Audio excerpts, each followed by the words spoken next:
Ok, tá gravando já. Bom, como é que tá?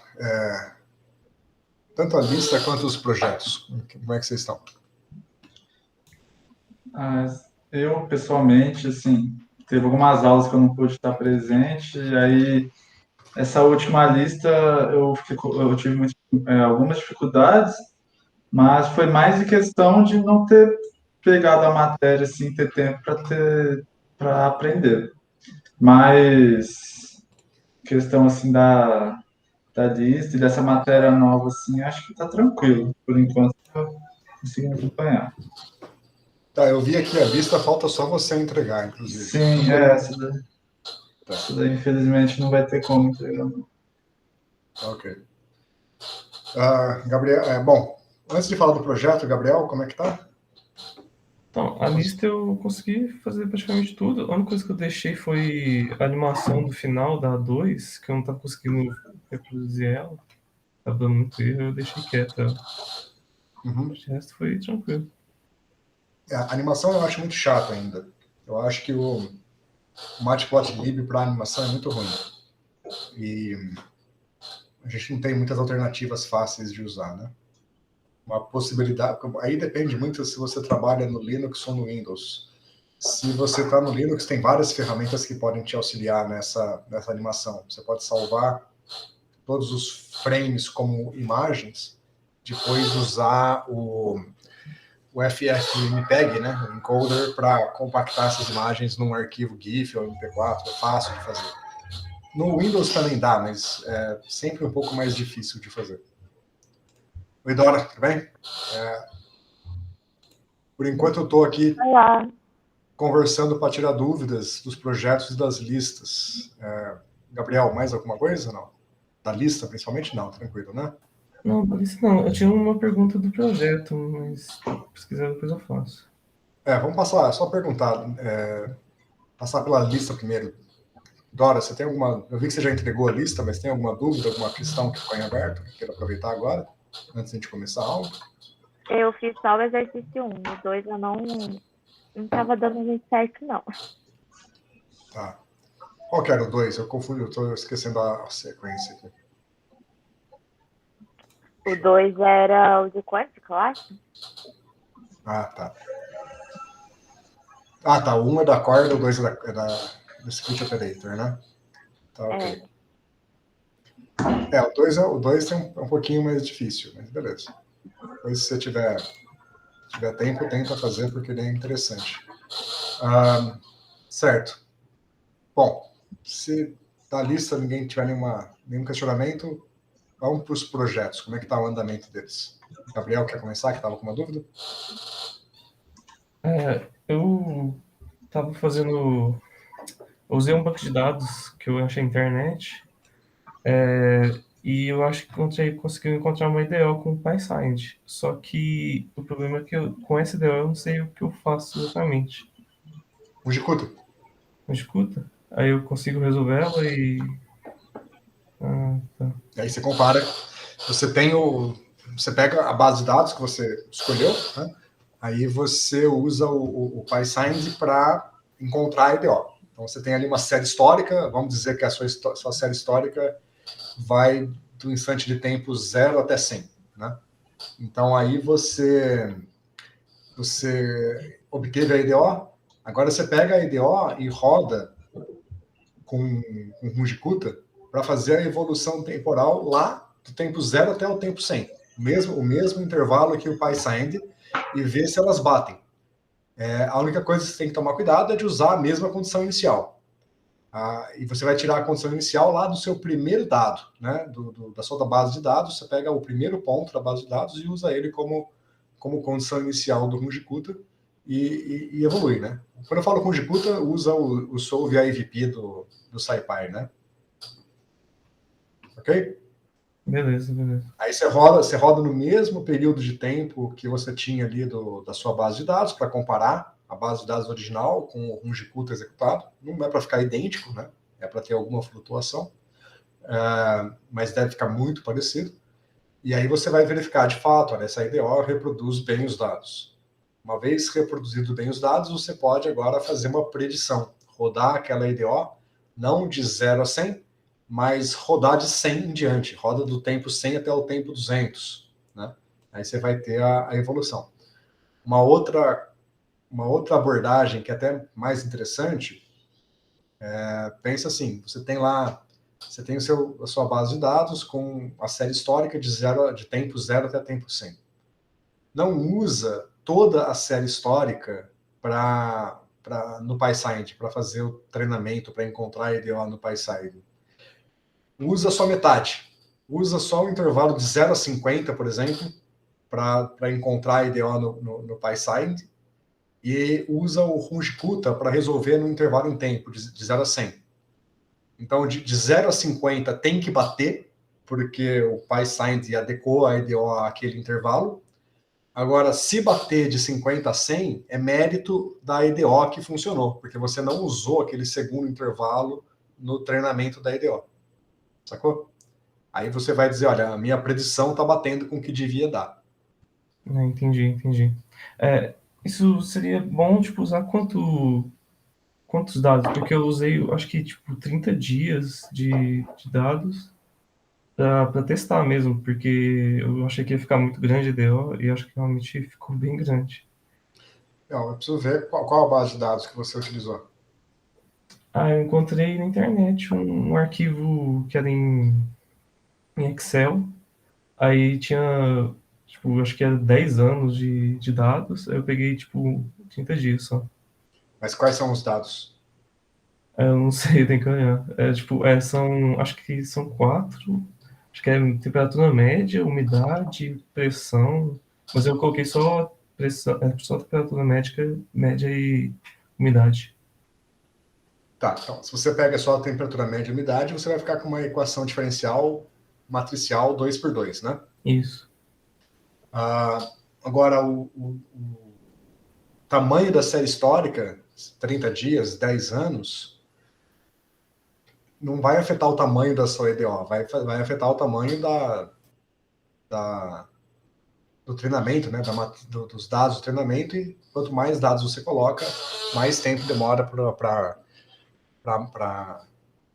os pesos, né, dessa rede neural convergir até encontrar a EDO. Então, quanto mais dados você coloca, mais lento fica o código, mas não vai ficar maior a matriz. Ela sempre vai ser 2x2.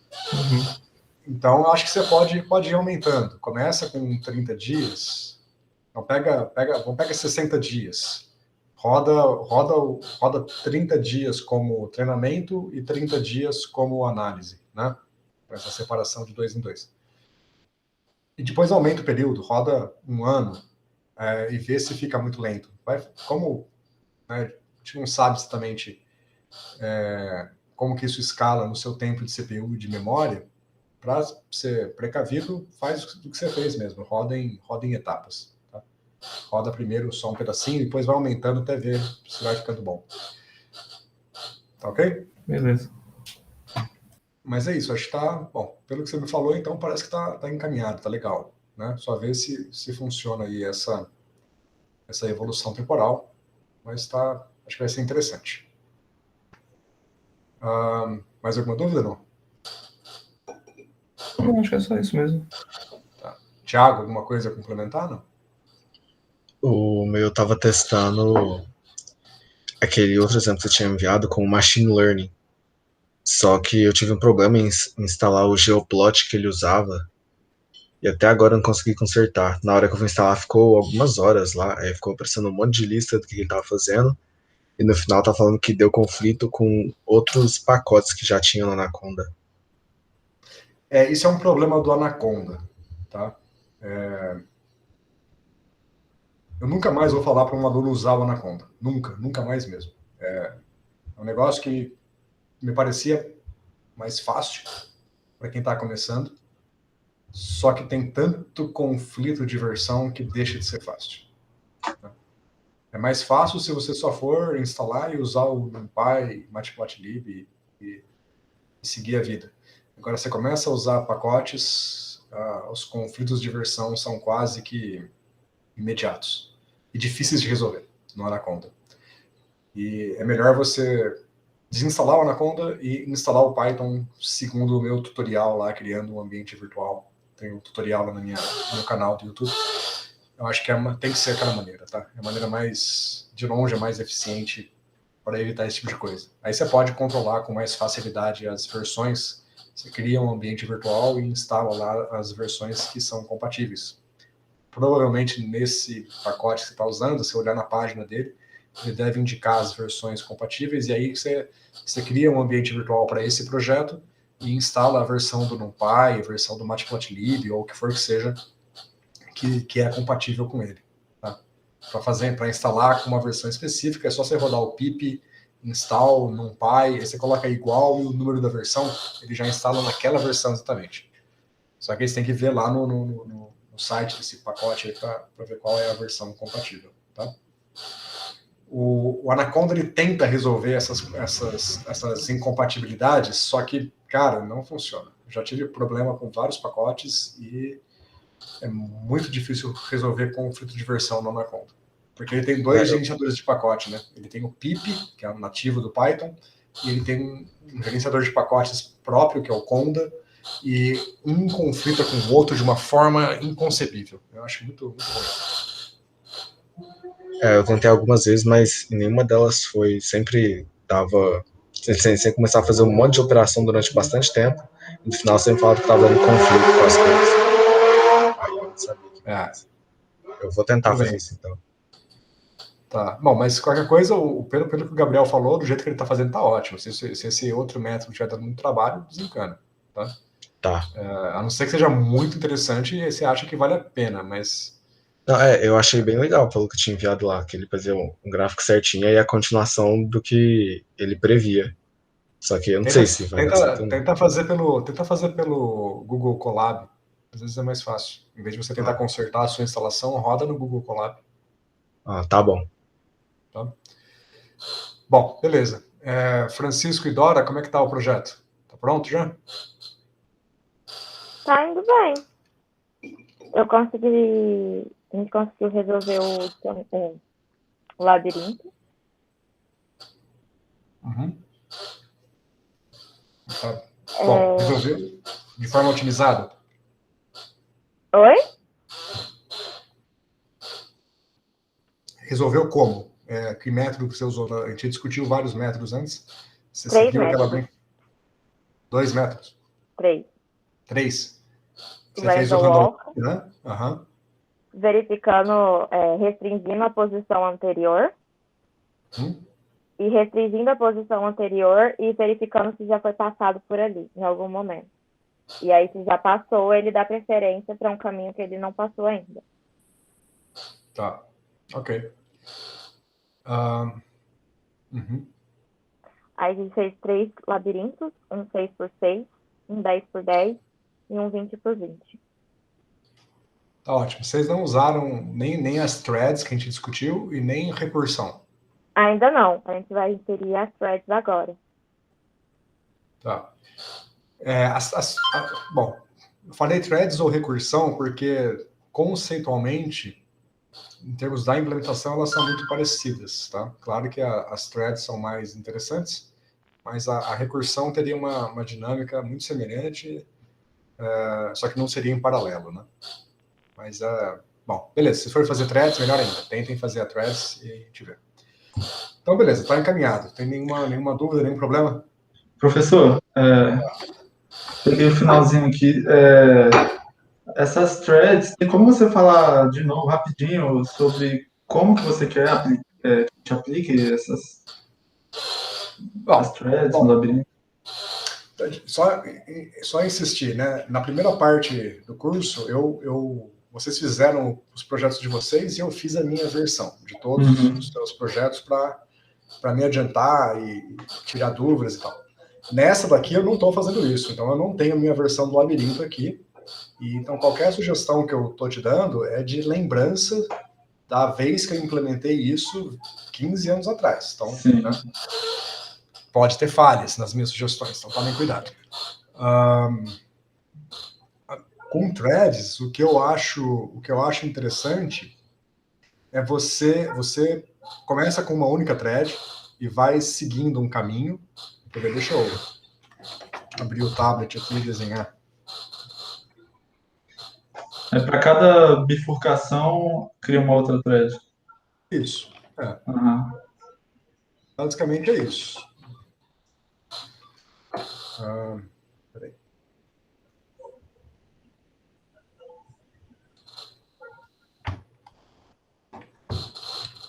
Não no fundo é só isso, na verdade. Não tem nada adicional a considerar. Compartilhou a tela? Ainda não, né? Compartilhou. Tá. Então imagina que você tem aqui um labirinto, você vai começar aqui do canto, né? Tentar desenhar alguma coisa aqui.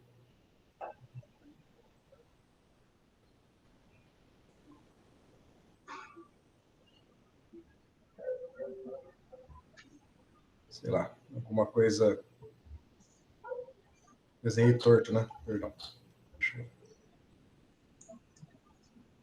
fazer assim. Assim acho que já tá bom. Só para ilustrar o lance das threads. Então você começa com uma única thread aqui. Aí você tá nesse ponto aqui. Então você tá nesse ponto, você verifica quantos possíveis caminhos existem a partir desse ponto. Só existe um possível caminho, então eu vou para aquele caminho. Então eu vou andar para cá. Estou neste ponto aqui. Quantos caminhos possíveis existem? Só tem um caminho? Vou andar para cá. E vou fazendo isso enquanto só existia um caminho. Então aqui eu olho para as 4 direções e conto o número de possibilidades. Só tem uma possibilidade. Eu nunca posso voltar para onde eu vim, né? De onde eu vim. Então aqui só tem uma possibilidade. Então eu vou descer e andar para cá.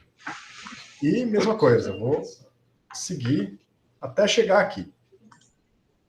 A hora que eu chego aqui, quantas possibilidades eu tenho? Agora eu tenho 3 possibilidades. Eu posso ir para a esquerda, para baixo ou para a direita. Então, esses caminhos eu vou abrir em 3 threads. Eu vou ter uma thread, que eu vou pôr aqui verde, uma thread azul e uma, sei lá, laranja. Né? Então, se eu seguir na thread verde, o que vai acontecer? Eu vou dar um passo para cá. Agora, elas são independentes. Então, cada thread é basicamente o mesmo algoritmo que estava rodando antes, só que rodando com esse ponto inicial agora, dado que eu não posso passar por esse caminho aqui. Né? E aí eu venho e ando para cá, e eu chego num beco sem saída. Cheguei no beco sem saída, eu mato essa thread. Tá? E mesma coisa aqui na azulzinha. Vim aqui, cheguei num beco sem saída, mato a thread. E aí eu continuo na laranja até chegar numa outra bifurcação. Se eu tiver uma outra bifurcação aqui, digamos, alguma coisa assim, né? Então agora eu vou ter aqui 2 possíveis caminhos, um para cima e um para baixo, eu vou lá e vou abrir mais 2 threads. Tá? E claro, quando eu abro essas threads, eu mato a anterior, né? Então, ao abrir essa daqui tá morta já. Quando você mata a thread, você pode marcar na matriz que aquele caminho foi percorrido. Não é para ser percorrido novamente. Né? E as threads, todas elas têm que ter acesso a essa matriz. Né? Então aqui eu mato essa thread e continuo. O verde vai morrer e eu sigo no vermelho até achar a saída. Então, quebrando em threads, você tem um código bem eficiente. A única coisa, note que a matriz, né, a matriz do labirinto é tal que toda vez que eu percorro ela, eu anoto que eu já percorri aquele caminho. E essa matriz ela tem que ser compartilhada por todas as threads. Então, todas elas vão escrever na matriz. Tá? Esse é o maior problema. Isso é algo que eu nunca fiz em Python. Isso é que me dá a minha dúvida é essa daí, porque o que eu estava vendo em Python, fazer threads é relativamente tranquilo. Só que eu fui ver como que usa o Matplotlib com relação a essas threads e tal. É isso que eu falei para a Dora. Não é para usar o Matplotlib nessa etapa. Você jamais, em nenhum código eficiente, você faz o gráfico enquanto o código está rodando. você tem que salvar os dados no arquivo para depois fazer o gráfico e as animações. Então, o que você pode fazer é salvar o caminho percorrido como função do tempo num arquivo e depois você abre, depois de executado o código, você abre para fazer a animação, separadamente. Tá? Porque se você tentar fazer o plot enquanto o código roda, principalmente com threads, você não vai conseguir. Sim. Porque você vai ter que fazer um semáforo em algum lugar para interromper as threads, pegar a posição delas, fazer o gráfico e depois abrir o semáforo para deixar as threads avançarem. Então, você teria um algoritmo que começa a envolver semáforos. E aí começa a ser um código bem mais delicado. Tá? Beleza. Não seria tão interessante. Isso. Bom, basicamente isso. Aí, tem outro, na verdade, tem outro problema com threads em Python, que eu não sei se todas as threads podem salvar na mesma matriz. Você pode ter problemas de memória compartilhada aqui no Python, porque ele não foi feito para ter memória compartilhada. E se você tiver dois processos tentando escrever na mesma variável, ele pode ficar absurdamente lento. Ele pode ter problema no controle de memória e tal. Não é muito... Eu tinha pensado em fazer tudo separado. Perdão? Eu tinha pensado em fazer separado. Por Separado. exemplo, usa uma matriz só para desenhar o labirinto, aí vai rodando o código, aí ele chega numa bifurcação. Aí cada bifurcação vai chamar o labirinto e vai ter o seu. E depois, no final, junta tudo, as informações dos caminhos, no mesmo labirinto, só para fazer a imagem. O problema pode acontecer aqui, ó. Imagina que você tem um labirinto, deixa eu tentar desenhar aqui, que você tem um loop no labirinto. Uma situação assim.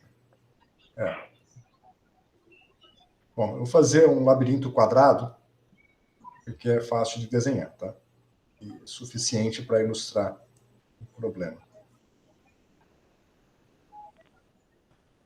Então, imagina que você está na thread vermelha, aí você chegou até aqui. Aí você vai fazer uma bifurcação.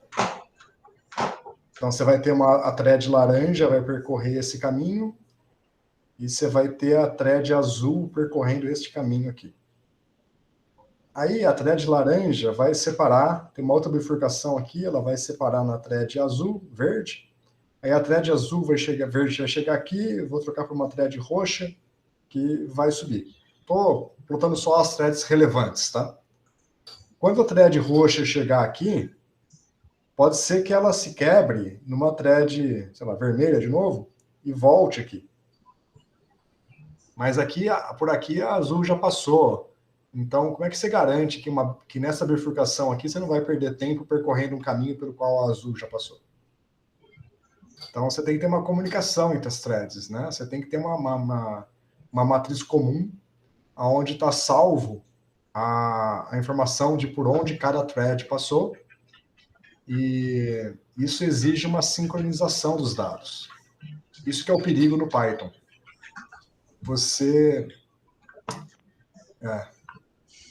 Então, o que eu tinha pensado em usar a thread era para pegar quantos caminhos eram possíveis, o menor e o maior.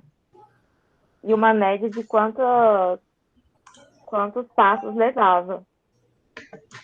Mas se você saber isso, você tem que resolver a thread antes, né? Eu digo, no momento da criação da thread, a hora que eu chego aqui, ó, eu não poderia nem criar essa thread que vai para a esquerda. Porque o azul já passou por ali. Entendeu?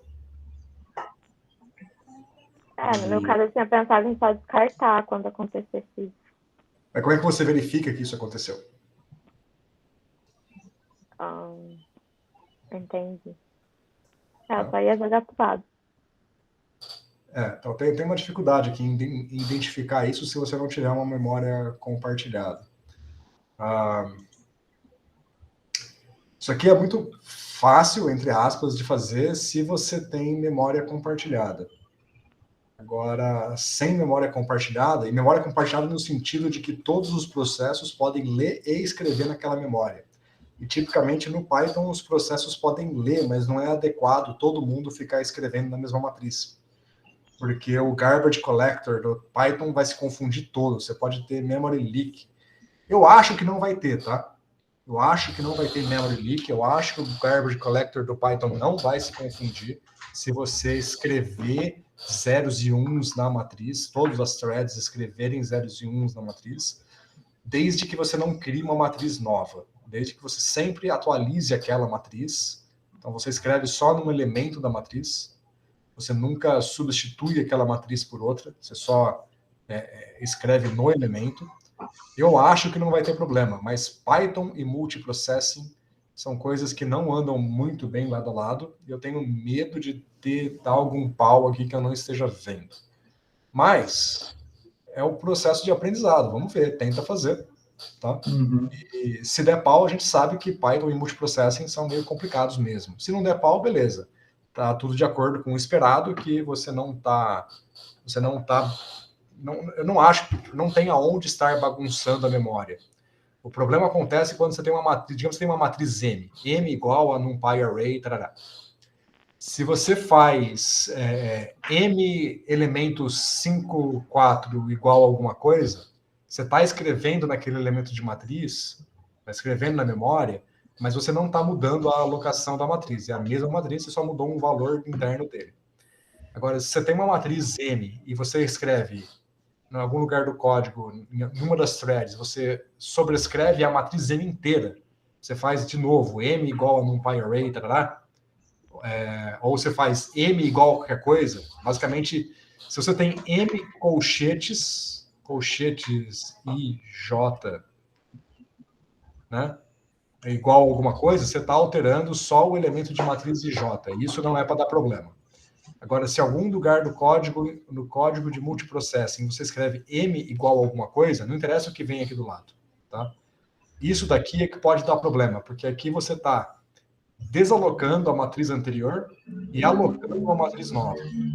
Se você faz isso dentro de uma thread, o Python se perde porque o garbage collector deixa de ser capaz de identificar se aquela matriz anterior ainda está sendo usada por algum processo ou não. O Python não sabe fazer isso.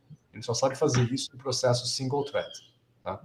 Então, se você faz isso dentro de uma multithread, você vai ferrar com o garbage collector do Python e vai ter um memory leak, no melhor dos casos, ou pode dar um resultado completamente inconsistente no código, porque você vai ter uma bagunça na memória do que a matriz M representa numa thread, o que a matriz M representa na outra. Então, o lance é sempre escrever com colchetes, que aí você está alterando o elemento de matriz e não a alocação da matriz. Entenderam? Mas, né, de novo, pode ter mais surpresas que eu não esteja vendo aqui. Tomem cuidado com o multiprocessing do Python. Okay? Bom, mais alguma dúvida, gente? Senão vamos trocar de assunto para a aula aqui. Não? Tá. Deixa eu interromper um pouquinho, porque eu compartilhei a tela errada. Deixa eu reorganizar aqui.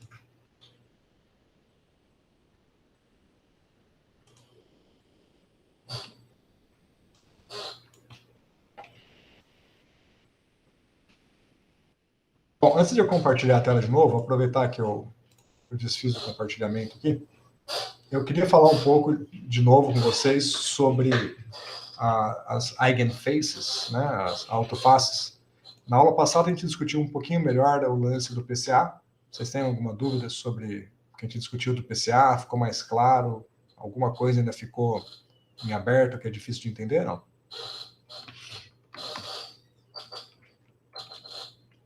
Não? Tudo bem por enquanto?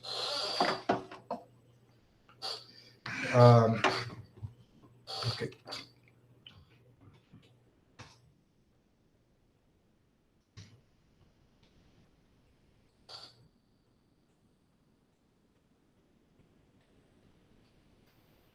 Tá, então vamos lá. Eu queria voltar a discutir as eigenfaces, então eu vou deixar aqui as anotações da aula passada sobre o PCA, para a gente usar como referência. Já vou compartilhar a tela já, só dá um minutinho. E só comentar aqui, eu queria fechar o nosso curso, as últimas aulas do semestre, falando sobre redes neurais, né, machine learning, de forma mais ampla. E, bom, para isso a gente teria quantas aulas? Teria aula de sexta, 2 aulas semana que vem. Na verdade, semana que vem uma aula só, porque na sexta-feira, acho que é reposição de terça, preciso conferir no calendário, mas acho que é. Então temos mais umas 5 aulas, né, até o fim do semestre. Talvez essas 5 aulas, bom, sem contar que pelo menos uma dessas aulas são os projetos, né? Eu queria tentar falar um pouco com vocês sobre as redes neurais, e para isso eu estava pensando em qual abordagem seguir. Vocês que estão trabalhando já fora da academia, vocês já usaram algum pacote de redes neurais e machine learning? Quais pacotes vocês usaram?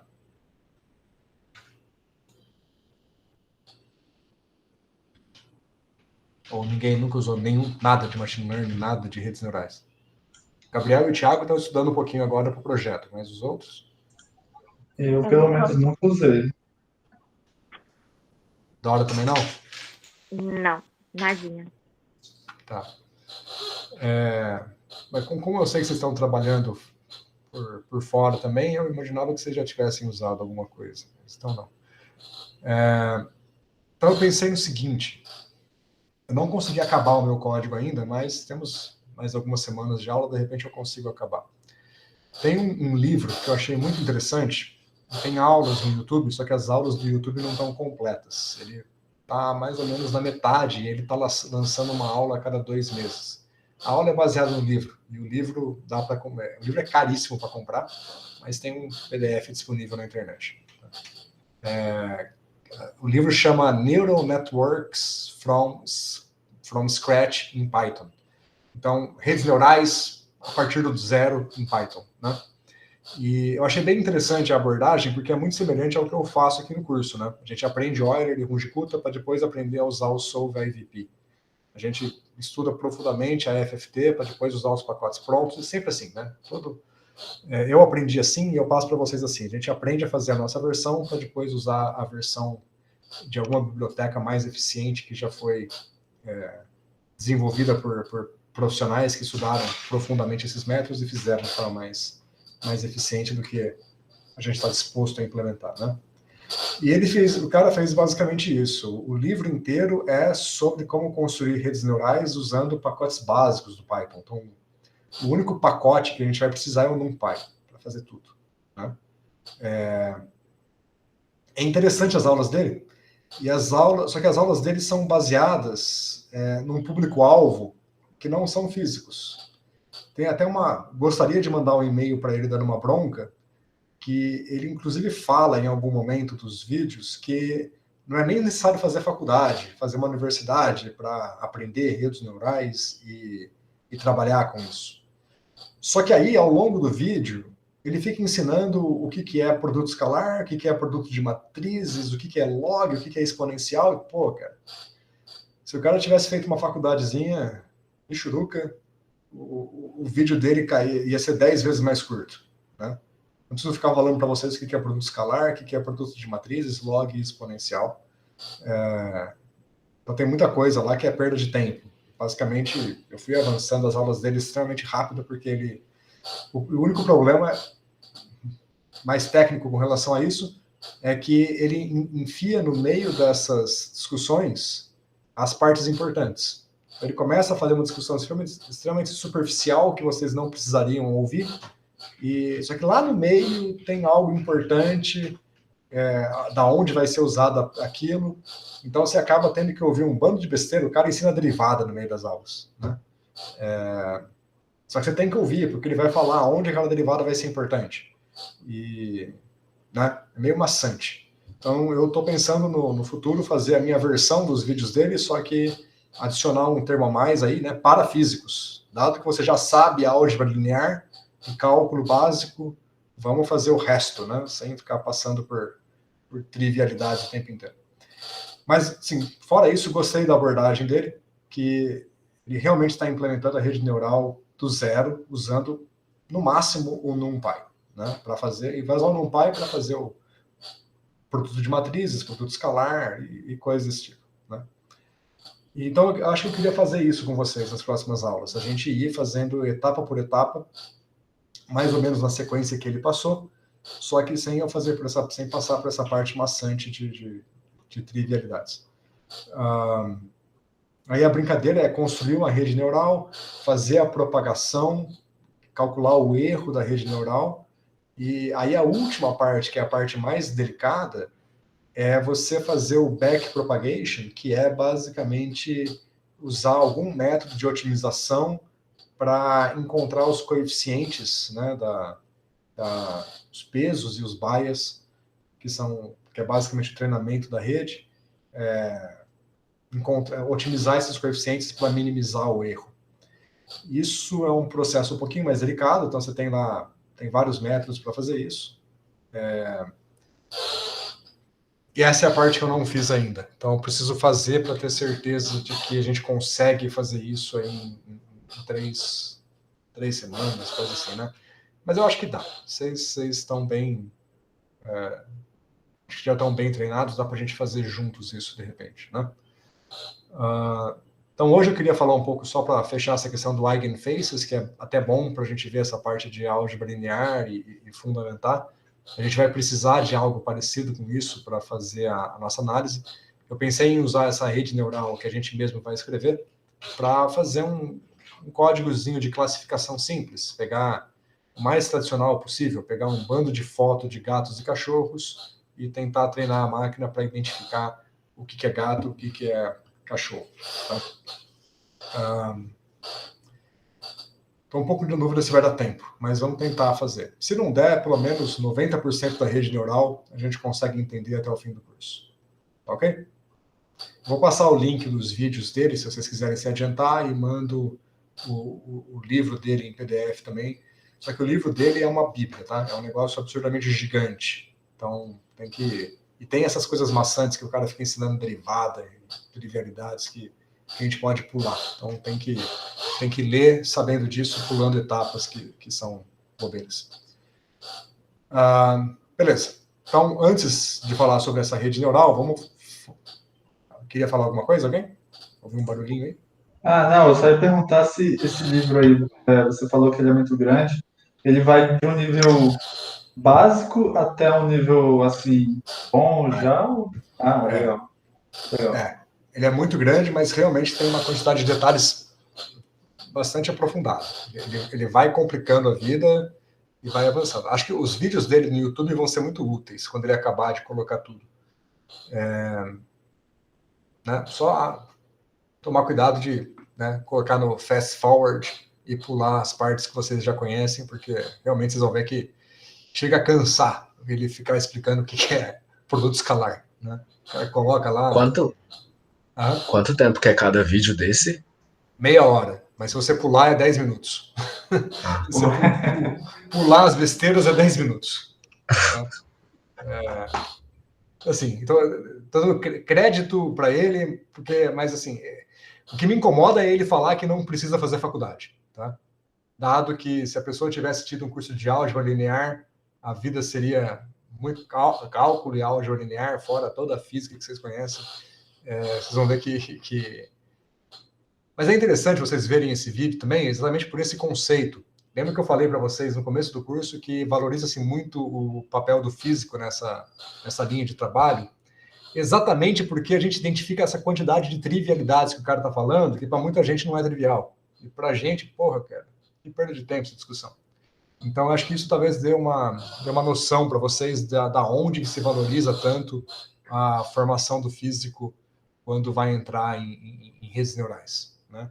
É realmente algo que para nós é muito simples e os caras penam para entender. Né? Beleza, mas a partir de sexta-feira a gente começa a falar sobre isso, tá ok? Bom, vamos lá. Eu quero falar um pouquinho de novo aqui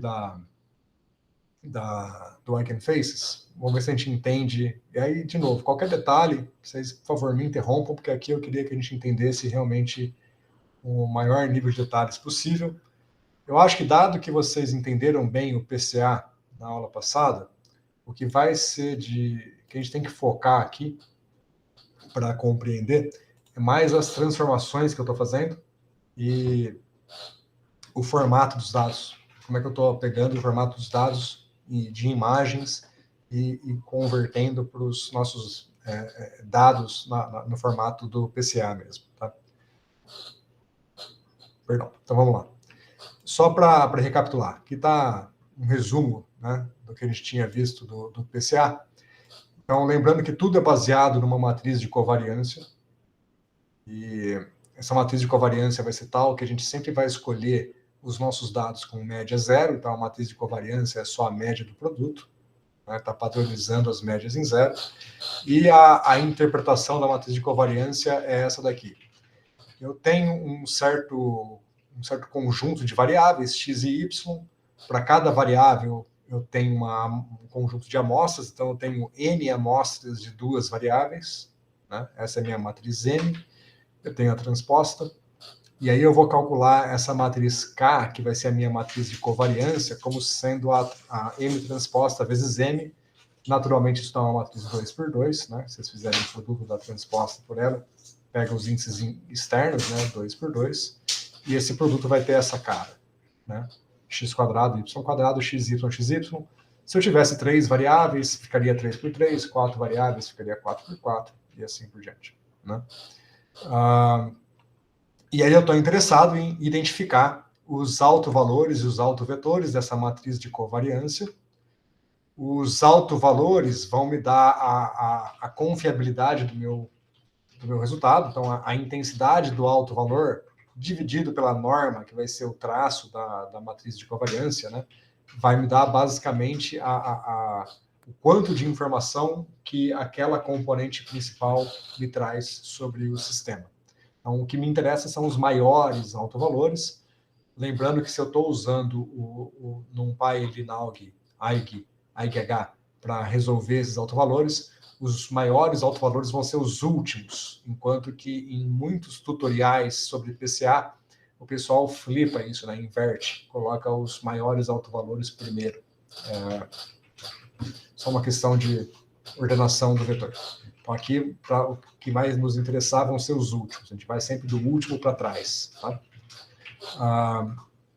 E os autovetores, nesta interpretação geométrica do PCA, os autovetores nos dão as direções otimizadas, né? A direção aonde você tem a maior variância dos seus dados, que é a direção onde está carregando a maior quantidade de informação sobre os seus dados, e a interpretação do que significa isso a gente viu na aula passada, naquele exemplo dos pássaros. Né? Bom, para as imagens é basicamente a mesma coisa, só que a gente tem que fazer algumas transformações. Então, vamos lá. Qualquer dúvida, me interrompam, hein? Então, primeira coisa, aqui eu vou importar o Matplotlib, né, basicamente para fazer as figuras. Eu estou usando o OpenCV basicamente para fazer esse comando aqui, tá? Só esse comando aqui. Na verdade, esses dois comandos, mas o importante é esse daqui. Esse daqui eu estou lendo a imagem, mas a leitura da imagem eu poderia fazer com o Matplotlib. Tá? Eu só escolhi fazer com o OpenCV por causa desse parâmetro 0 que está aqui na frente, que é o seguinte. Quando você abre a imagem, as imagens que eu estou usando para trabalhar, elas são imagens que estão em escala de cinza, mas uma imagem em escala de cinza ainda tem 3 componentes, R, G e B, né? Red, Green e Blue. Mas na escala de cinza, a intensidade do R é igual à intensidade do verde, que é igual à intensidade do azul. Então, tanto faz qual componente eu uso, as 3 são iguais. E esse comando imread, ele lê a imagem que está nesse arquivo aqui, nessa variável, já eu volto no resto dos comandos, e pega a componente 0, que é a componente R. Então, ele automaticamente já pega a componente R. Como as 3 são iguais, é bem prático. Eu poderia fazer isso também com o Matplotlib. No Matplotlib eu iria ler as 3 componentes e depois eu ia descartar 2 e pegar uma só. Então aqui é mais eficiente porque ele já lê uma componente só. Como eu vou ler muitas imagens, eu achei que seria interessante já usar o código otimizado, que já descarta naturalmente as componentes que eu não vou utilizar. Tá? E o segundo comando é para uma questão de eficiência. Essas imagens que eu vou usar, elas são imagens bastante grandes. Deixa eu olhar aqui o tamanho delas, já exibi elas na tela para a gente discutir.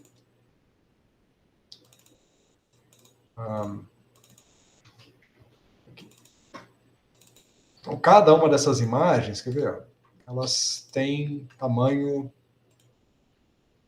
Bom, nem tão grande, é 168 pixels por 192 pixels. Tá? Não parece grande, mas se eu usar tudo isso, o código fica lento. Tá? Então, para as coisas ficarem um pouquinho mais rápidas, eu estou redimensionando esse resize, eu estou basicamente redimensionando essa imagem para ela ficar com o tamanho que eu escolher. Então aqui eu estou fazendo 64 por 64, mas para a gente testar, eu vou fazer até menor. Eu vou fazer 32 por 32 para o código rodar mais rápido. Ele fica mais feio, com menos qualidade, mas roda mais rápido. Tá? Então, do OpenCV só estou usando isso. Ok? Vamos ver o resto do código. E o pacote OS é o pacote que faz a interface com o sistema operacional. Eu estou usando para buscar essas imagens no sistema. Então, tem 2 comandos que eu estou usando aqui. Né? Bom, um comando, na verdade. Eu estou usando ele 2 vezes, que é o listdir. Então, o que esse comando faz? Eu vou executar ele aqui separado. Olha lá. Ele basicamente, veja que eu tenho uma pasta que eu fechei, perdão. Tirar isso da tela. Voltar lá.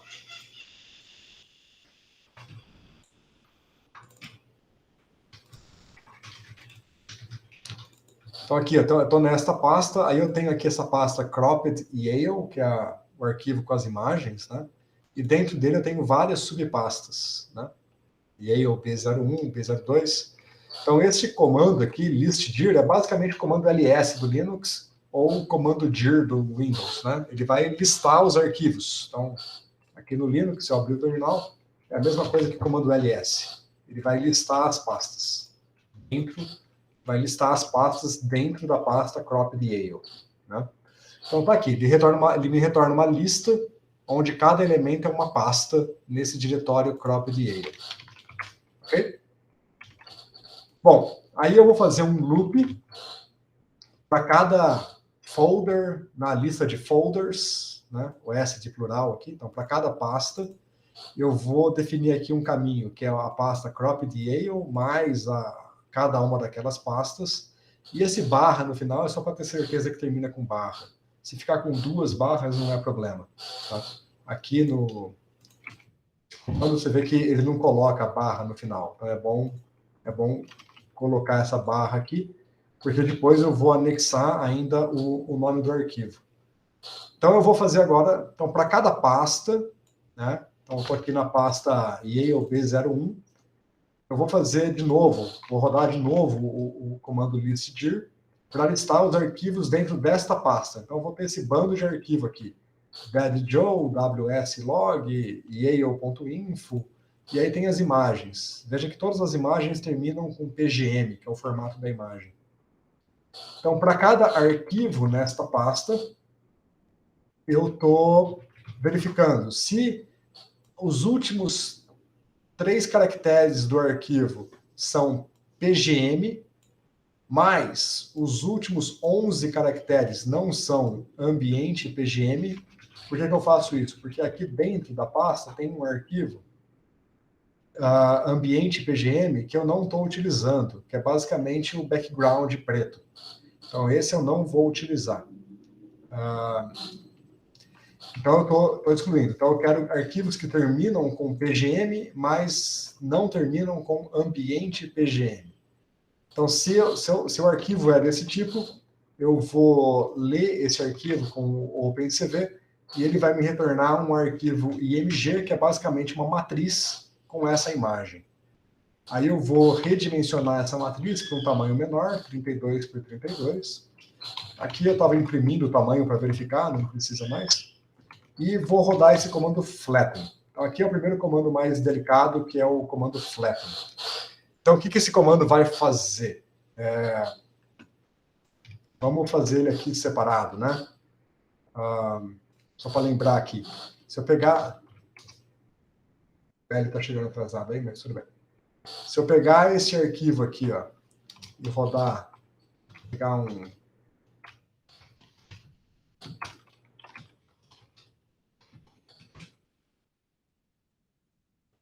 Perdão. Random. Então tem essa imagem, bom, imagina que isso aqui é a minha imagem, né? Tem uma matriz 3x3. Se eu rodar o img.flatten, ele vai pegar essa matriz e vai achatar ela. Então, basicamente, ele pega a primeira linha, coloca aqui, depois a segunda linha, 08, 07, 09, põe na sequência, 08, 07, 09, e depois a última linha, 011, 09, 002. Então, ele basicamente pega a minha matriz 3x3 e converte num vetor, colocando uma linha na frente da outra. Ok? Esse é o comando flatten. A gente já chegou a ver ele, né? Só para a gente lembrar o que está acontecendo aqui. Então, eu estou pegando cada uma das imagens, redimensionando elas, achatando elas, e aí eu pego essas imagens e salvo nessa matriz que eu estou chamando de X. Essa matriz que eu estou chamando de X seria a minha matriz M aqui nessa outra notação. Só que acho que seria a matriz M transposta, né? Por quê? Porque cada imagem está virando um vetor que é um dos meus conjuntos de dados. Então, uma imagem seria o meu vetor X, a próxima imagem seria o meu vetor Y, a outra seria mais uma linha aqui, e assim por diante. Tá? Então, essa minha matriz X, que está aparecendo aqui no final, ela seria a minha matriz M transposta. E aí depois eu transponho ele de tal forma que volta a ser a minha matriz M. Um pouquinho confuso, né? Talvez eu possa mudar a notação para ficar mais claro. Então, eu vou primeiro construir a minha M transposta. Vamos chamar de MT. Tá? E aí eu vou transpor a MT para recuperar a minha matriz M. Bom, essa parte aqui é uma parte mais crucial. Vocês entenderam o que eu estou fazendo aqui? Alguma dúvida que não ficou claro? Agora deu para entender. Explica de novo esse comando flatten aí que você usou. Tá. Sim, vamos fazer assim, ó, fazer uma outra versão. Vou fazer assim, ó, 1, 2, 3. Essa aqui é a primeira linha, né? A segunda linha é 4, 5, 6. A terceira linha é 7, 8, 9. Então, eu fiz uma matriz aqui, certo? Tudo bem? Tudo.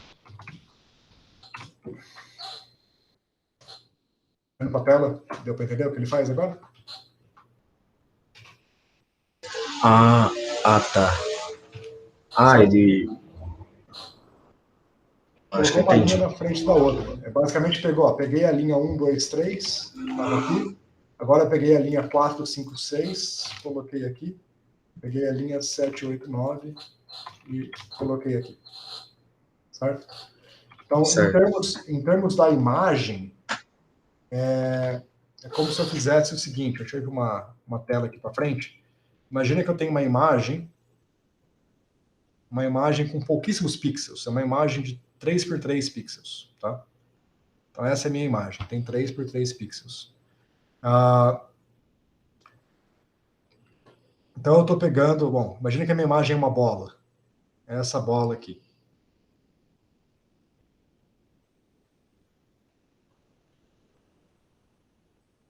Então, ao fazer o flatten, eu estou pegando essa imagem, convertendo ela num vetor, que vão ter 9 entradas. 1, 2, 3, 4, 5, 6, 7, 8, falta uma, 9 aqui. Aí eu vou preencher ela linha por linha. Então eu vou pegar a primeira linha, vou colocar aqui, a segunda segundo elemento, e o terceiro. Então, essa aqui é a primeira linha, né? Peguei a primeira linha, coloquei aqui. Agora eu vou seguir com a segunda linha. Então, a segunda linha vai ter este trecho aqui. O segundo está inteirinho preenchido. E o terceiro aqui. E a quarta linha, a terceira linha, eu vou colocar aqui na frente. Então, vai ser aqui, aqui e aqui. Sacou? Então, isso que o flatten faz. Pega a minha imagem e coloca linha por linha, uma embaixo, uma na frente da outra. Claro? Aham, entendi. Beleza.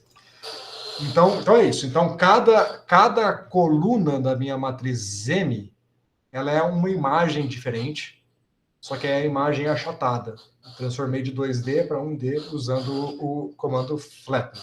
Mas cada coluna é uma imagem. Tranquilo?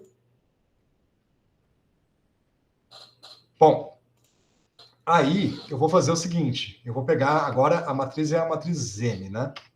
Eu vou calcular a média ao longo do eixo 1. Vamos fazer o seguinte, para isso ficar ainda mais claro,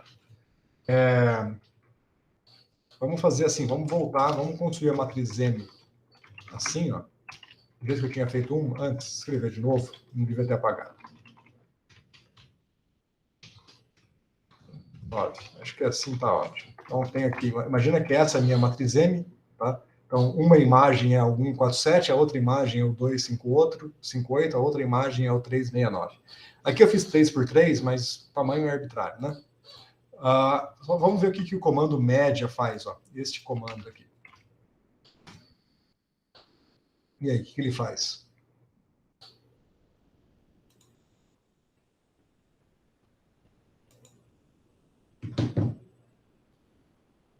Parece que ele pegou a coluna do meio, né? Ele fez a média ao longo do eixo 1. O que é o eixo 1? O eixo 1 são as colunas, né? Então, ele fez a média a média da primeira linha, a média da segunda linha e a média da terceira linha. Tá? Por coincidência, nessa matriz, a média corresponde ao eixo central por conta da construção da matriz. Né? Então, ele faz a média de cada coluna, de cada linha, perdão. Né? Média ao longo das colunas significa a média de cada linha. 1 aqui é a coluna, né? 0 é a linha, 1 é a coluna. Se eu colocasse axis 0, faria a média aqui, né? A média aqui, média aqui. Também parece ser a linha do meio por conta da construção da matriz. Tá claro o que a média faz? Aham. Ok. Então, de cara aqui, eu vejo que está errado, que diz que ser eixo 0. Né? Porque eu quero que a minha variável x tenha a média 0 e a minha variável y tenha a média 0. Então, eu tenho que fazer a média nas colunas, né? A média é coluna por coluna. Então, aqui tem que ser eixo 0 nesta construção. Certo? Estava errado aqui no meu código. Acho que é por causa do transposto que eu pus depois aqui. Então, se esse é o M, então a média tem que ser aqui. Então, aqui eu estou garantindo que eu estou calculando a média de cada uma dessas variáveis. Vamos voltar aqui, para a gente ter certeza que eu não errei mais nada no meu código. Então, eu quero calcular aqui o min vai ser a média de M axis 0. Então, tá aí, 4, 5, 6, que é a média de cada coluna. Beleza. Aí, o que eu quero fazer? Eu quero subtrair de cada coluna esta média. Vamos ver se a gente faz aqui em cima de um jeito diferente, aí eu corrijo lá embaixo também. Então, se eu fizer M menos min, deu certo já? Vamos verificar aqui. Acho que deu, né? Bom, na minha construção ficou meio trivial, porque as três ficaram iguais. Mas veja que agora cada coluna tem média 0. Né? Certo? Então, aqui eu posso até simplificar a nossa vida. O que me interessa aqui é simplesmente fazer M igual a M menos min. Então, eu estou subtraindo as médias de tal forma que eu garanto que cada coluna tem média 0, ou seja, cada variável x, y, z, ou x1, x2, x3, cada uma delas tem média 0.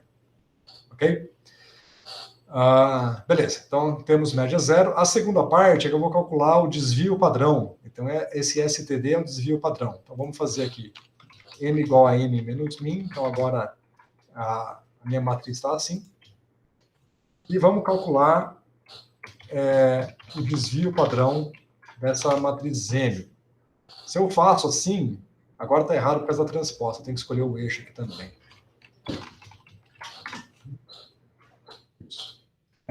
Então, esse aqui é o desvio padrão, de novo, o eixo zero, que eu quero fazer o desvio padrão de cada coluna, né, linha por linha. Está tudo igual por causa da minha matriz nesse caso, mas eu calculou o desvio padrão aqui, o desvio padrão aqui, o desvio padrão aqui. Né?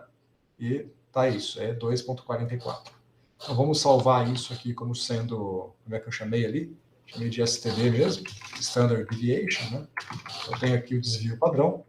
E agora eu quero pegar essas minhas matrizes e eu quero dividir ela por STD. Então, aqui ele dividiu cada coluna por um desses valores, automaticamente na construção. Então, com esses valores agora, é basicamente a mesma matriz original, tecnicamente, só que deslocada para ter média zero e para ter desvio padrão 1. Né? Se eu tinha um desvio padrão e dividir pelo desvio padrão, essa minha matriz agora, ela vai ter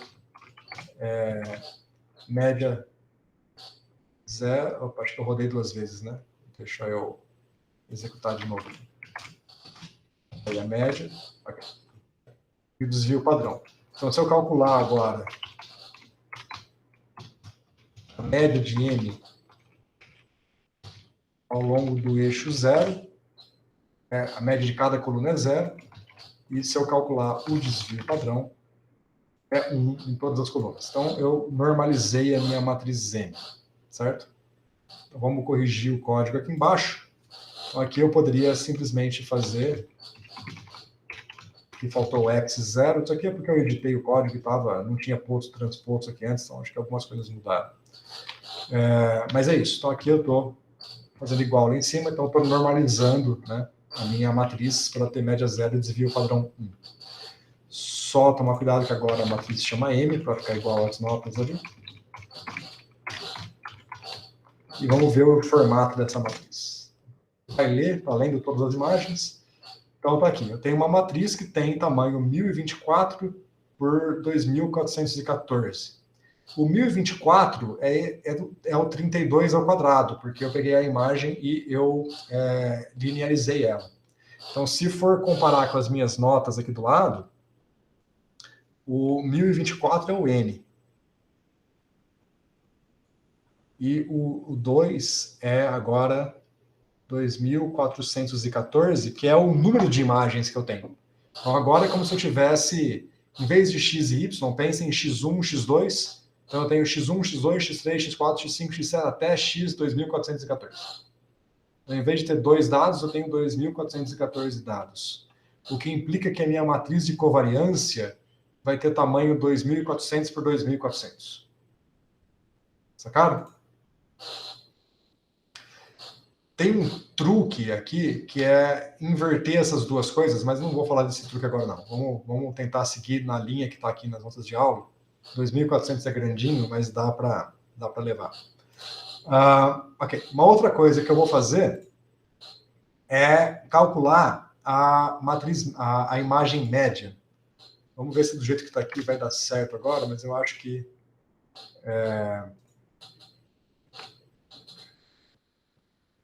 não posso usar esse min mais, né? Eu tenho que usar...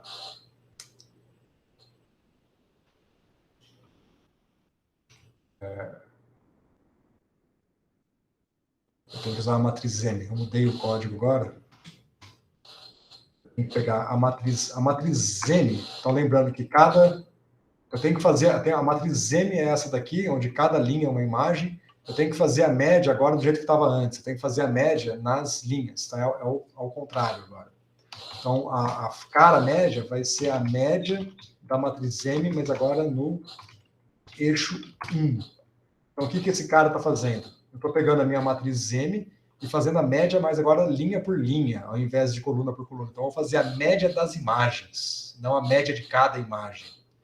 Isso aqui vai me dar um vetor, que vai ser o X médio, digamos, que está achatado. E agora eu quero desachatar ele. Em vez de trabalhar com a imagem linearizada, eu quero voltar ela para o formato padrão. Então eu vou dar o reshape,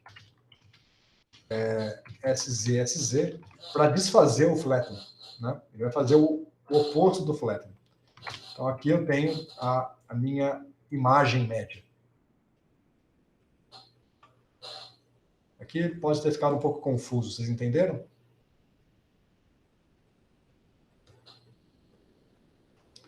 É como se eu tivesse pego... Entenderam? Acho que sim. É como se eu tivesse pego... Imagina aqui, ó. Eu tenho x e y. É como se eu tivesse feito o vetor x mais o vetor y sobre 2. Isso vai me dar o... Bom, se eu trocar a notação aqui um pouquinho para ficar mais fácil, imagina que eu tenho aqui o x1 e o x2. Então, o x médio vai ser o x1 mais o x2 dividido por 2. Né? Porque eu só tenho 2 elementos. Então, essa média aqui é como se fosse x1 mais x2 mais x3 mais x4 até 2414. Então, é a média das diferentes colunas. Isso vai me dar uma coluna média. Essa coluna média é como se fosse uma imagem, só que ela está achatada. Então, eu desachato ela, dando o reshape, que vai fazer o processo inverso do flatten.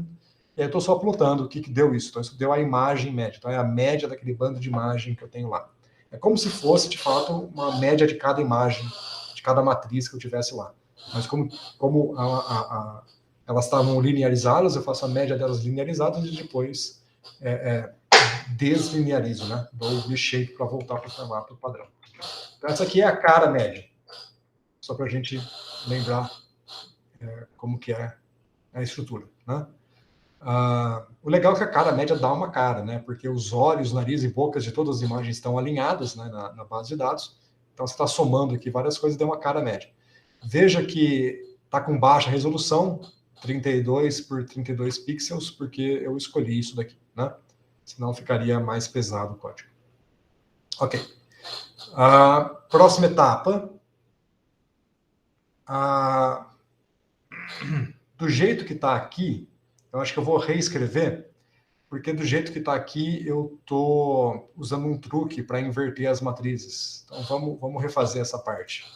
Vamos calcular a matriz de correlação. Então, a matriz de correlação K é simplesmente o que está aqui. Vai ser o M transposta produto com M. Certo? Lá, 2.414 por 2.414. Antes era 2 por 2, porque só tinha duas variáveis. Agora eu tenho 2.400 variáveis, então ficou 2.400 por 2.400. Ok? Mas é a minha matriz de correlação com a mesma construção que está aqui. Ok. Desta matriz de correlação, o que me interessa agora são os autovalores e os autovetores. Então vamos trocar aqui. Ó. Vou trazer esse cara aqui para baixo. Então agora essa vai ser a minha matriz de correlação. Aqui eu dei o print do shape, vamos colocar aqui para ficar bonitinho. E aqui eu vou usar o Linaug para calcular os autovalores lambda e os autovetores V da minha matriz de correlação. Tá? Mas eu vou trocar aqui, em vez de chamar de V, eu vou chamar de U. E esse truque que está aqui embaixo não vai precisar. Tá? Esquecem que senão vocês não leram aquilo lá, depois eu falo sobre esse truque que está aqui embaixo, porque do jeito que eu estou fazendo ele não é necessário mais. Tá? Okay. E aí, a minha matriz U é basicamente a matriz desses autovetores. Então, eu tenho aqui a matriz de correlação K, os autovalores lambda n, os autovetores φn. Então, daqui, ó, deixa eu pôr mais um comentário. O lambda, que está aqui no meu código, é um vetor cujas componentes são lambda 0, lambda 1, lambda 2 e assim por diante. Então, esse meu lambda que está aqui é esse lambda aqui, é o vetor lambda. E a minha matriz U, vou ter que pôr aqui para baixo, perdão. A minha matriz U, ela é uma matriz onde as colunas são os autovetores. Então, aqui na primeira coluna eu tenho o φ0, depois eu tenho o φ1, o φ2 e assim por diante, até o φ 2400. O lambda também vai de 0 a 2400, o φ vai de 0 a 2400, 2414. Né? Então, esse U são essas matrizes. Ok. Então, aqui eu vou fazer o seguinte, eu quero pegar esses U's, e aqui eu estava normalizando eles, mas eu acho que eu não preciso fazer... Perdão. Essa normalização faz parte daquele truque que eu não estou fazendo. Só para deixar claro, esse truque é para eu trabalhar, em vez de trabalhar com MTM, eu vou trabalhar com M vezes MT, porque aí a matriz fica menor, né? A matriz ficaria 1024 por 1024 ao invés de 2400 por 2400. Mas eu não vou fazer esse truque, então tem algumas passagens aqui que eu vou ter que apagar. Essa passagem aqui era parte do truque, depois eu falo sobre o truque. Então, vamos lá. Então, tenho aqui, está calculando, a minha matriz K, 2400 por 2400, a minha matriz U vai ter o mesmo tamanho. Tá? Então, ele está calculando a minha... lembrando que cada uma dessas componentes aqui são as componentes principais. Cada autovetor é uma das componentes principais. Certo? Ok. Tudo bem por enquanto? Então, veja que aí eu posso fazer o seguinte cálculo aqui. Ó. Lembra que a minha variância explicada, né, a minha confiabilidade, né, a informação que eu tenho, é o autovetor dividido pelo traço da matriz K, que é a soma dos autovetores. Então, vamos calcular aqui uma variável que é uma variância, varexp, que é a variância explicada, vai ser basicamente lambda dividido pela soma dos lambdas. Tá? É basicamente isso daqui. O traço da matriz é a soma dos lambdas, então tá aqui. Então esse cara é um vetor dividido por um escalar, que a soma do vetor vai ser o escalar. Então aqui eu vou ter a variância explicada de cada lambda. Vamos usar o Matplotlib para plotar isso. Então eu vou plotar aqui os lambdas, basicamente. Olha lá. Ele é basicamente 0 e lá na frente ele tem um pico. Então, os últimos autovetores... Opa, desculpa. Não era o lambda que eu queria plotar, era a variância explicada. Deixar assim. Então, a variância explicada, veja que ela vai de 0 até um valor alto. Então, veja que o último, e o valor está indo a 35, né? Então, quer dizer que a componente principal de maior lambda contém 35% da informação da minha base de dados. É basicamente isso que essa grandeza está me dizendo. Ok?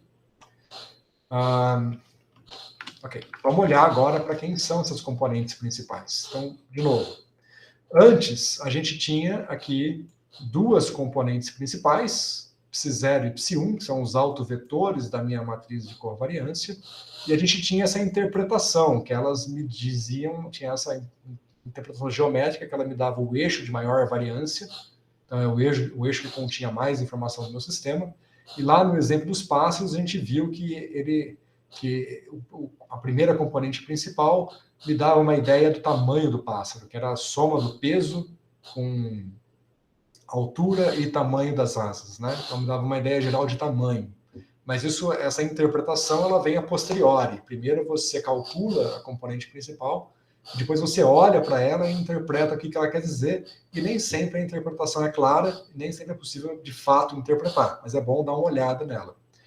Agora, a nossa componente principal, ela é uma imagem, só que linearizada com o flatten, né?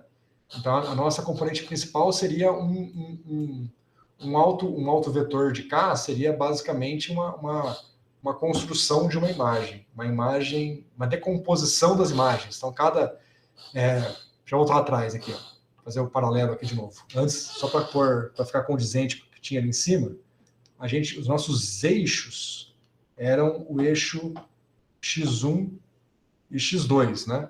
Para ficar compatível com o que estava aqui em cima. Eu tinha duas variáveis x1 e x2, então eu tinha aqui um eixo x1 e x2, e os meus dados vivem nesse espaço x1 e x2. E os vetores principais, o 0 e o 1, que saem aqui dos nossos autovetores, eles eram basicamente uma rotação dos eixos x1 e x2, tal que o eixo, o 0, fica alinhado com a direção que tem maior variância dos meus dados. O 1 é o que tem a segunda maior variância. Se eu tivesse o 2, assim por diante, vai caindo a variância, seguindo basicamente essa curva que está aqui. Se eu plotar assim, talvez fique mais claro, né? Então aqui eu tenho os autovalores, e aqui eu tenho a variância explicada dos autovalores. Então fica um pouquinho mais linear assim. Então você vê que quanto maior o autovalor, maior a variância explicada dele. Então, de novo, agora, os nossos autovetores agora não são eixos rotacionados, porque nossas variáveis x1 e x2 não são mais eixos geométricos. As minhas variáveis agora, x1, x2, x3, x4, x5, x2400, são imagens. Então, eu estou fazendo uma rotação num espaço abstrato em que cada direção é uma imagem. Sacaram a abstração?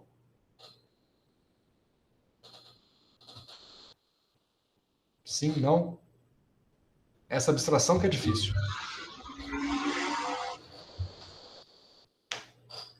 Alguém ligou o áudio, mas eu não entendi nada. Não ouvi nada. Não, eu não falei nada, não. Eu ia falar, mas eu tô pensando se eu entendi. Tá. Vocês Mas eu acho entendem... que não. É difícil abstrair essa coisa aqui. Vocês entendem que aqui eu tinha duas variáveis x1 e x2 que representam eixos. Então fica fácil de entender que as componentes principais são uma rotação nesse espaço. Né? Tudo bem? Aham. Agora, imagina que esse eixo x1 é uma imagem agora, não uma direção, porque ele é uma imagem. E o x2 também. Então, é algo terrivelmente abstrato, né? Onde cada eixo agora representa uma imagem diferente e eu estou fazendo uma rotação no espaço de imagens. Eu estou procurando uma direção nesse espaço de imagens que traz a maior número de informações sobre o que é um rosto, sobre os diferentes rostos que tem no meu sistema. Vamos olhar para isso. Eu vou pegar a primeira... Lembra que eu conto os autovetores do maior para o menor, né? Então, a primeira componente principal é a última coluna. Então, o φ0 corresponde ao lambda 0, que é a componente principal de menor variância explicada. Então, esse cara nem me interessa. O que vai me interessar é o último. Mas aqui no Python eu posso contar o último de trás para frente com o menos. Então, aqui eu estou pegando dos meus autovetores, estou pegando todas as linhas da última coluna, que vai ser a minha primeira componente principal. E este autovetor, então, ele é uma imagem achatada pelo flatten, e eu vou usar de novo o reshape para desachatar ela e fazer o gráfico. Então, essa eigenface, do pau, por quê? Porque eu estou na direção errada. Nas edições aqui eu acabei bagunçando alguma coisa.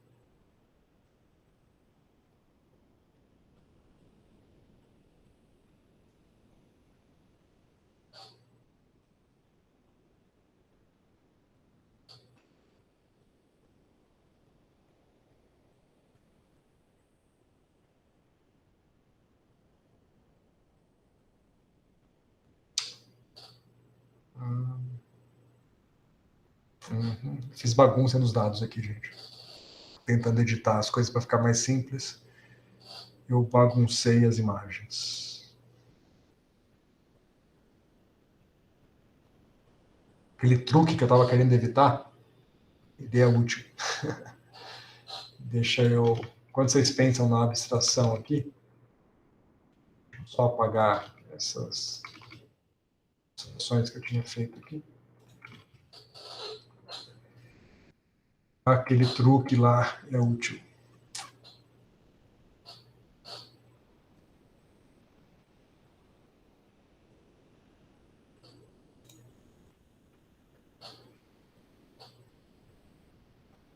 Deixa eu abrir aqui o link do Eigenface, que eu vou explicar o truque. Acho que vou ter que colocar o truque de volta. Que é o seguinte: Practical Implementation.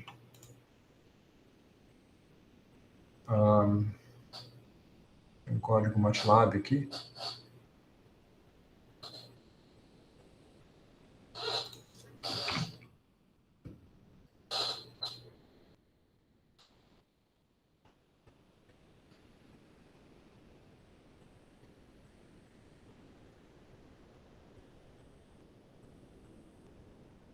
Acho que aqui ele está trabalhando da forma inversa, né? Então, que ele tem ele constrói essa matriz S como T d'H, ao invés de T d'H T, igual eu construí aqui. E ele usa esse truque que ele está olhando aqui para a equação de autovetores da matriz S. Então, S vezes o vetor V é lambda V. Só que a matriz S não é igual à minha, é o oposto, é o T d'H ao invés de M d'H M, é o produto oposto, né? E ele faz isso pelo seguinte: se fizesse dessa forma aqui, T d'H T, o tamanho do sistema seria muito grande, aquela brincadeira de inverter o tamanho do sistema. Mas, se você pegar esta equação aqui e multiplicar por T, vai ficar T d'H T, U, igual a lambda TU. Multiplicou essa equação pelos dois lados por T. E aí você vê, separa aqui, isola o TU. Você tem aqui TU e TU, né? Chama o TU de V. Então, se você pegar o TU e chamar de V, olha para o lado direito, vai ficar lambda V. E se você olhar para o lado esquerdo, fica TTHV, que é o que está aqui, TTHV. Então, basicamente, os autovalores da matriz S são iguais aos autovalores dessa matriz, da matriz de correlação, que é essa daqui. E os autovetores são dados por isso, né? Os autovetores V são basicamente TU. Então tem essa relação para calcular a inversa. E nesta forma da matriz S é mais fácil calcular as autofaces. Do jeito que eu estava fazendo nessa edição do código,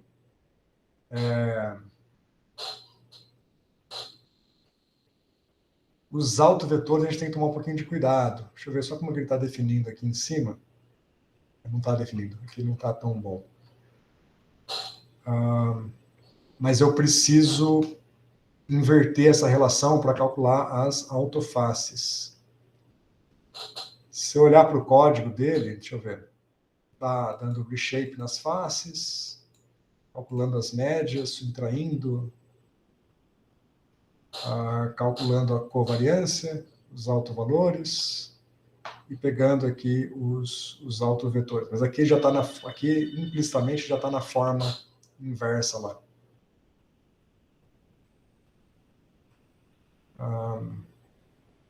Outra opção era usar o SVD ao invés dos autovalores. Aqui não está muito claro, mas vamos lá. Tem uma outra referência que eu usei para preparar a aula que estava mais claro. Do jeito que está aqui, para eu calcular as autofaces, deixa eu olhar aqui e lembrar.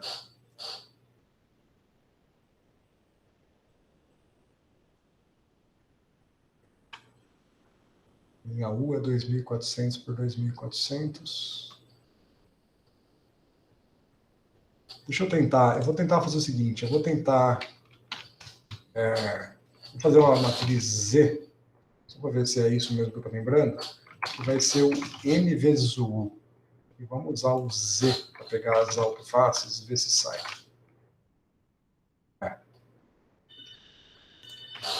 Aqui eu tenho a autoface, a segunda autoface, a terceira, para ver se faz sentido aqui, a quarta, e se eu pegar a última é só ruído.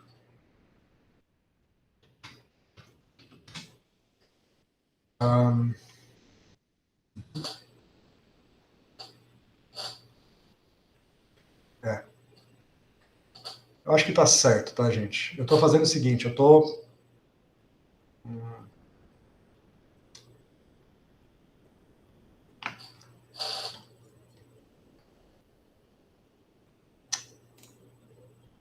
Ao inverter tudo, eu me confundi todo agora.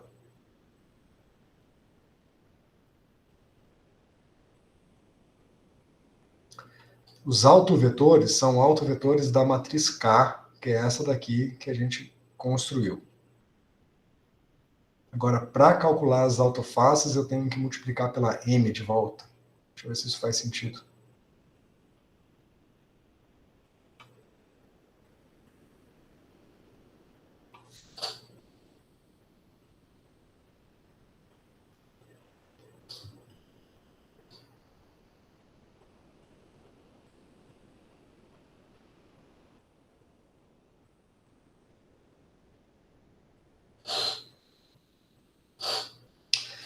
Faz, né? Porque, na verdade, eu estou fazendo isso daqui, ó.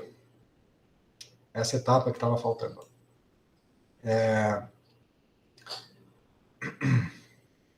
Eu posso... Perdão, gente, mas acho que talvez fique claro agora. Vamos pensar aqui, ó, neste processo, que eu tenho aqui os autovetores φs, mas não é o φ que eu quero, são os us. Né? Perdão, gente, tem alguém tocando a campainha aqui em casa? Deixa eu só ver se não é a Mariana precisando de ajuda.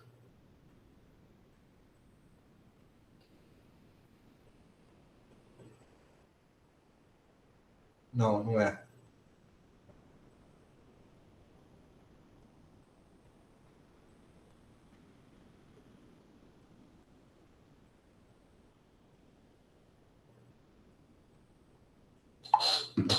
Bom, vamos lá, perdão. Então vamos voltar aqui, ó.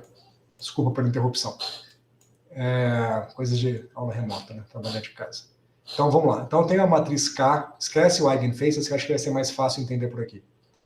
Eu tenho a matriz K, que é a matriz M da H, M, e os φs são os autovetores da matriz M, mas eu não quero os φs, eu quero achar as direções que são dadas, a gente construiu assim na aula passada, que é os coeficientes dos autovetores vezes as direções x e y dos meus sistemas de coordenadas, né? Que era o x1 e x2 aqui. Vamos escrever isso na forma de um produto de matrizes, mais ou menos do jeito que a gente tinha ali. A gente tinha aqui os... Deixa o cara não para de tocar a campainha. A nossa matriz U é a matriz, vamos fazer assim, φ0, φ1, e a nossa matriz M é a matriz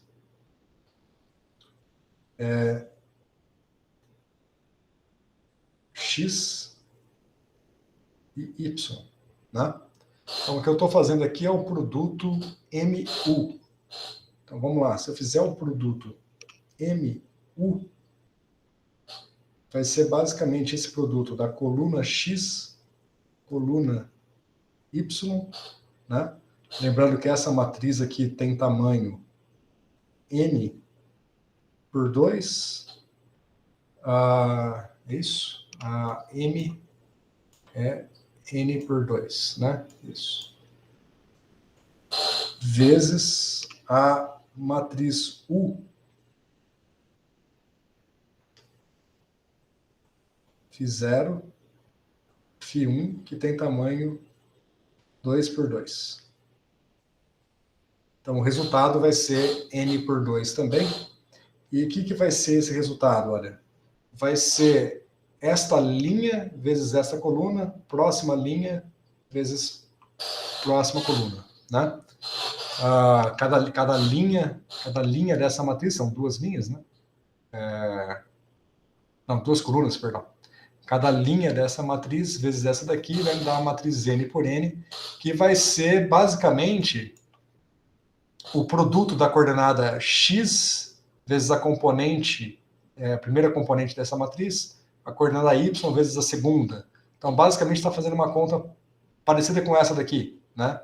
As componentes da coluna aqui, vezes as componentes x e y deste cara aqui. Então, é como se eu tivesse pegando esses dados aqui. Aqui na figura, eu mantive os dados fixos e calculei os vetores, o 0 e o 1, que são paralelos. Fazendo essa conta deste jeito aqui, na verdade, eu estaria calculando isso daqui, ó, como se eu tivesse deixado os vetores aqui, e ao fazer esse produto MU, eu estou pegando os dados e rotacionando eles para ficar aqui, ao longo dos vetores, tá? Então é basicamente isso. Então, eu estou usando a matriz M para transformar os meus dados para se alinharem com os eixos principais. É isso. Então é basicamente isso que eu estou fazendo aqui. Esse produto MU está pegando os dados está usando os meus autovetores para transformar os meus dados que estão na matriz M, que são as minhas imagens, para alinhar eles ao longo dos eixos principais. Então aqui sim, essa minha matriz que eu chamei de Z aqui, vai ter ou vamos chamar de P, que vão ser os eixos principais. Então, essa imagem menos 1 é o meu eixo principal, é a imagem que tem a maior quantidade de informações armazenada na minha base de dados. Não é muita informação, é 35% da informação, um pouquinho mais, 35%, talvez 40%. Né?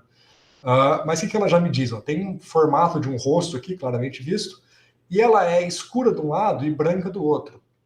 Então, se eu quiser pegar uma imagem qualquer e fazer uma decomposição usando esses eixos principais como sendo uma base, essa imagem aqui ela vai me ajudar a fazer um sombreamento da esquerda para a direita. Do mesmo jeito que o 0 me dava a noção de tamanho da ave, lá naquele exemplo que a gente viu na aula passada, essa imagem aqui me ajuda a distinguir a sombra de um lado ou do outro da imagem. Se eu olhar para a segunda componente principal, veja, até parece uma cara mais bem definida, mas ela vai pegar basicamente algumas partes da feição do rosto da pessoa, né? Ela é mais simétrica. Então essa componente principal ela vai aparecer numa imagem em que não há diferença de sombreamento da esquerda para a direita. Tá? Então se eu tentar pegar uma imagem qualquer, como se fosse uma função, vou fazer uma decomposição em série de Taylor, se a imagem é par, só aparece em termos pares. Se a minha função é par, só aparece em termos pares da série de Taylor. Se a minha função é ímpar, só aparece em termos ímpares. Aqui é mais ou menos como se fosse isso. É como se esse fosse um termo ímpar, né? Porque a minha imagem tem sombra de um lado e não tem do outro. Tanto faz qual é o preto e qual é o branco, porque se eu trocar o sinal, eu inverto o preto e o branco, né? Então, estou só distinguindo que ela é ímpar, né? Tem cores diferentes do lado esquerdo e direito, e essa daqui ela é par, é igual dos dois lados. Então, se a minha imagem na decomposição não tiver sombra, vai usar essa. Se tiver sombra, vai usar essa componente. E assim para cada uma das outras componentes. Essa componente aqui, você vê que ela está priorizando uma sombra que está vindo de cima para baixo. Né? Fora isso, a esquerda e direita é simétrica. E você vai continuando e cada imagem vai ter uma característica que te ajuda a compor o total de imagens, né? Uma imagem qualquer. Aqui é o gráfico das componentes aqui, né? Aqui eu só fiz um pouquinho diferente, que eu fiz a soma cumulativa, fica um pouco mais fácil de explicar, e fiz de trás para frente, né? Então aqui está dizendo o seguinte, se eu usar 300 componentes principais, eu tenho quase 100% dos meus dados explicados. Se eu usar 50 componentes principais, eu tenho 90%. Isso a gente viu na aula passada, né? Essa soma cumulativa para calcular essa curva. E aqui eu vou tentar fazer um teste, vamos ver se vai funcionar. Então eu vou pegar a minha foto, vou redimensionar ela do mesmo jeito que antes, né? Então, eu tenho aqui a minha foto redimensionada para 32 por 32. E eu quero basicamente dizer que essa minha foto, vamos chamar esse cara aqui de P, que é o que eu tinha definido, né? Eu quero dizer que essa minha foto pode ser decomposta na soma de componentes principais. Então, vamos dizer que minha foto chama G, de Gerson, ela vai ser uma somatória em I de coeficiente CI vezes cada uma das componentes principais PI, que são diferentes imagens. Será que eu consigo fazer essa decomposição? Bom, para fazer essa decomposição, acho que aqui tem que ser o P agora, eu vou calcular esses coeficientes CIs, que aqui eu chamei de Y, vamos chamar de volta de C. Então, esses componentes principais aqui eu vou fazer esse produto de ortogonalidade para tentar encontrar esses componentes. E aí eu vou somar essas componentes principais. Então, o C, eu estou indo usando o menos, que eu estou indo da última para menor, né? Da mais relevante para menos relevante. E aqui eu vou somar as componentes principais. E aí o número de componentes principais que eu vou somar, eu vou escolher. Então eu vou somar aqui, sei lá, as 15 primeiras componentes principais. E aí eu vou somar com o rosto médio para verificar como é que fica a minha decomposição. Olha lá. Então aqui eu peguei a minha foto, calculei esses coeficientes fazendo esse produto, né? Tipo, como você pega isolar o coeficiente da expansão de Taylor, de Fourier, multiplicando pela inversa e integrando, é basicamente o que esse cara está fazendo. Só que a inversa aqui é transposta, né? E aqui eu estou fazendo essa soma, né? Somatória dos coeficientes que eu obtive vezes as componentes principais. Aqui eu calculei todos os coeficientes, mas na soma eu estou escolhendo somar uma soma truncada. Em vez de se eu somasse todos, eu deveria recuperar algo muito parecido com a minha imagem, porque se eu somar todos, eu tenho 100% dos dados explicados. Se eu somar 15 eu estou ali com, sei lá, uma fração bem pequena dos dados explicados. Então, a minha imagem reconstruída com 15 componentes principais ficou muito ruim. Se eu somar 50 componentes principais, ainda não ficou bom. 50 eu estou aqui, ó, já estaria 90%, já, sei lá, talvez devesse ter ficado melhor já. Vamos somar 100 componentes principais. Eu acho que tem algo errado. Talvez esteja somando no eixo errado aqui, porque eu mudei os coeficientes. Mas vamos ver. Vamos somar 300. Esse min face, porque como eu mudei o código, eu posso estar bagunçando alguma coisa. O face nem está fazendo nada. Vamos somar 500. Eu ferrei meu código aqui nas edições. Deixa eu ver se o eixo tinha que ser 1. Não, o eixo tem que ser 0 mesmo. 2.400, quase todas. Não mudou. Então tem algo... Deixar 300, que deveria ser suficiente. Ferrei alguma coisa aqui no meu código, gente.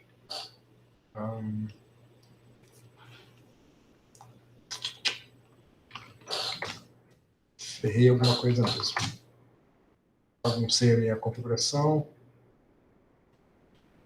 Aqui parece correto.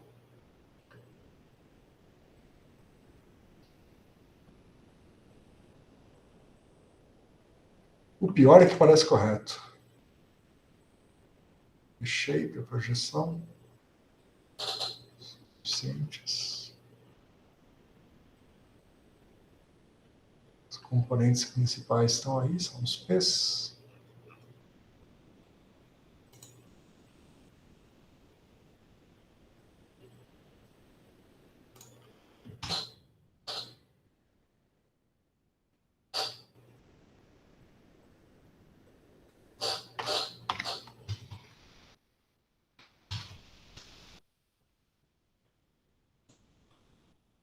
Coisa.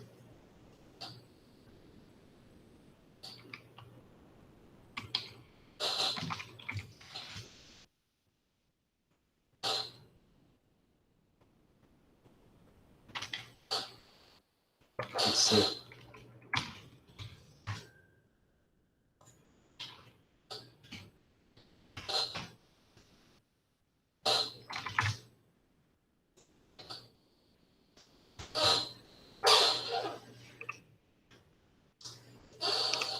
Eu baguncei meu código, gente. Nessas alterações que eu fiz ali, acabei errando alguma coisa. Aqui são os coeficientes que eu tinha plotado. Parecem certo, tá vendo? Eu estou usando os coeficientes da combinação linear, estão concentrados só lá dos maiores valores. Vamos botar o módulo dele, que o sinal não importa. Vê que está usando, tem valores finitos só nos últimos, o que é correto. É para usar só os últimos mesmo.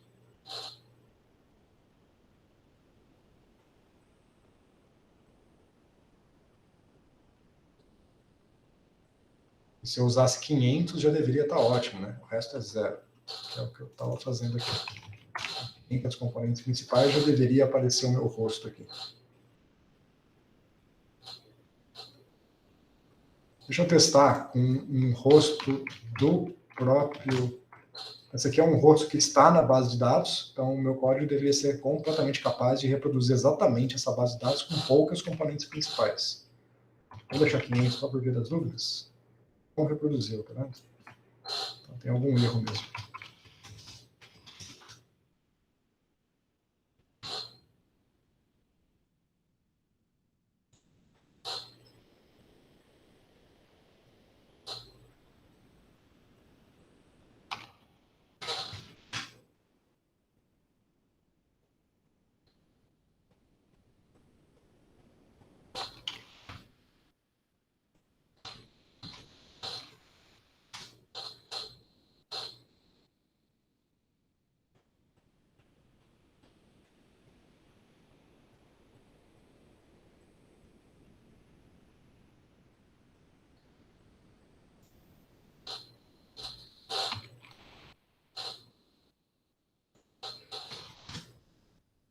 Bom, eu vou tentar corrigir isso daqui, ver o que eu baguncei aqui nos meus eixos, mas basicamente deveria ter funcionado. Neste caso aqui, ó, por exemplo, como esse rosto existe na base de dados, essa minha tradução ela deveria ter dado exatamente o rosto original.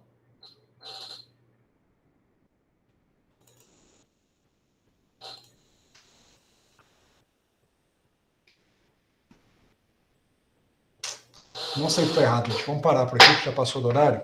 Vocês entenderam a ideia? Fora algum erro que eu cometi aqui nessa troca de notação? Sacaram o que é a abstração dessas caras, em termos da matriz M e dos autovetores? Acho que sim. Só essa parte aqui embaixo que eu tinha feito diferente e agora eu inverti a notação. Então, aqui em algum lugar eu baguncei alguma coisa que eu vou precisar rever. Mas espero que a ideia esteja clara. Tá? Bom, então, por enquanto é isso. Então, na aula de sexta-feira eu vou começar a falar das redes neurais e vou tentar corrigir isso daqui e mostrar para vocês corrigido. Ok? Beleza. Bom, gente, então, por hoje é só. Até mais, até sexta-feira. Beleza. Até. Valeu, pessoal. Até mais. Tchau. Até mais.